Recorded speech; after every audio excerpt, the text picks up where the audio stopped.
Narito na ang PTV Balita ngayon. Mas pinalakas pa ni Pangulong Ferdinand R. Marcos Jr. ang pagtataguyod sa produkto at serbisyong Tatak Pinoy. Patunay dito, pinirmahan na ng Pangulo bilang batas ang Tatak Pinoy Act. Sa ilalim nito, magtutulungan ang pamahalaan at pribadong sektor na makilala ang mga produkto ng mga Pilipino sa buong mundo. Bibigyan din ng incentive sa mga local product na gumagamit ng Made in the Philippines trademark. It is about creating products and services of the highest quality because Tatak Pinoy is also about excellence. And as a seal of great workmanship, it must only be applied to those that meet this high standard.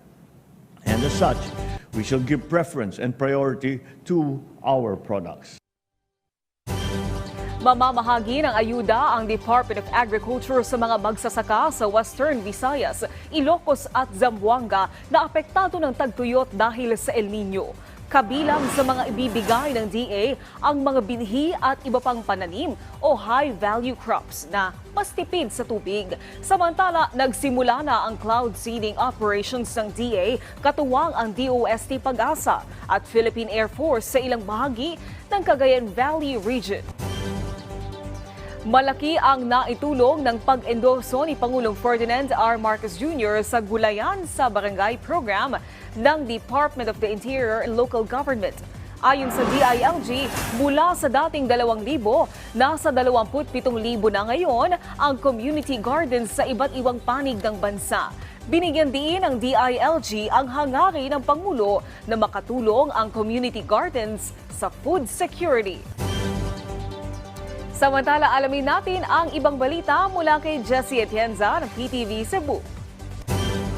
Daghang salamat Naomi og maayong adlaw. Usa ka bilyon ka pesos nga pondo ang gigahin sa Department of Budget and Management uban sa Department of Interior and Local Government alang sa pagpatukod og mga water supply system sa pipila ka mga LGU sa nasod.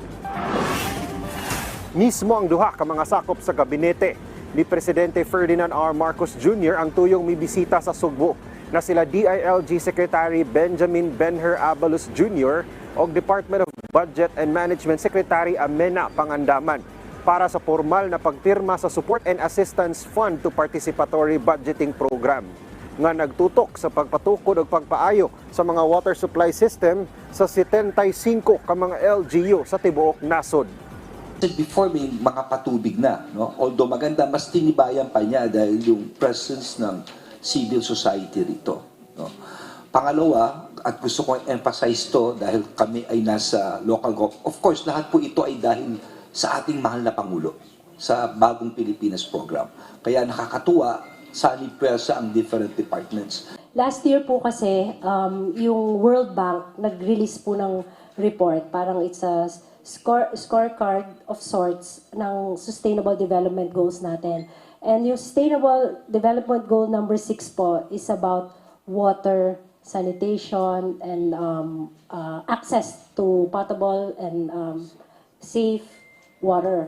Tapos dun po, pinakita po niya yung gap na dapat mapunan natin bago po tayo umabot sa pasado na grade. Tayo po doon, parang red pa po tayo. Meaning marami pa pong lugar sa atin ang wala pang patubig or access sa water. Samtang sa laing bahin kapin sa 60 ka mga pamilya ang nakadawat og tabang gikan ni Senator Christopher Bongo. Tuyong miduaw sa Sugbo gahapong adlaw si Senator Bongo diin ang hatag siyang hinabang sa mga nabiktima og sunog sa nagkadaiyang barangay gikan sa Barangay Lahug, Guadalupe, Inayawan ug Tisa. Lakip na ang mga nabiktima sa sunog sa Barangay Kandulawan sa Dakbayan sa Talisay. Nakadawat ang mga nasunugan ng mga face mask, grocery packs, vitamins, water containers ug mga bola. At yan ang mga huling balita mula sa PTV Cebu. Ako si Jessie Atienza. Balik sa inyo, Naomi. Daghang salamat, Jessie Atienza.